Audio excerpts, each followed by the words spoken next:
So it's been a while since I've made an analysis video, and I wanted to make a quick breakdown on Japanese standout Rui Hachimura. So just 3 very quick points that I've noticed watching him play in Summer League. Number 1, Rui Hachimura I found is kind of like the opposite of Jeremy Lin when they both first entered the league. So Jeremy was very effective in attacking off his explosive first step. He'd get his shoulders past the defender and then he'd be driving right by them. Where Jeremy lacked a little bit was having a crossover or smooth handles when he entered the league. Now, Rui Hachimura is 6'8", around there, so at that size he doesn't necessarily need handles, but he also does not have an explosive first step at all, from what I've seen. And so a lot of times he'll catch the ball in the high post, he'll face up his defender, he'll square his shoulders, and he'll either pull up for a jump shot or he'll dribble around and spin move and then try to finish in the post, but rarely is he just going to blow by someone. So I haven't really seen that too much. So number 2, Roy has an NBA ready body in terms of both strength and athleticism. Steve Smith said it best in one of the Summer League games he was commenting on.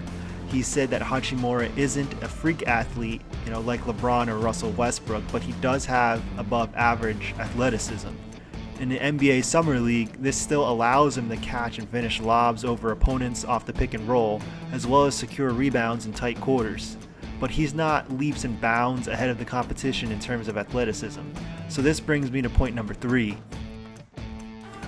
He started playing basketball late in life. So this reminds me a little bit of Tim Duncan in this aspect, where Duncan was originally a swimmer from the Virgin Islands and he only picked up basketball when a storm wrecked his local pool as a teenager. So Rui Hachimura was originally a baseball player up until middle school.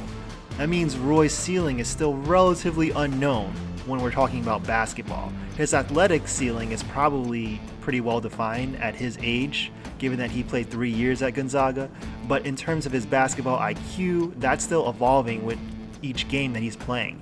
And it's very possible that he develops an outside threat as he starts working with professional level shooting coaches. So one final point I'll make about Hachimura is I noticed he loves to sneak around on the weak side of the ball when he's on offense and he's not involved in, say, a pick and roll or isolation play.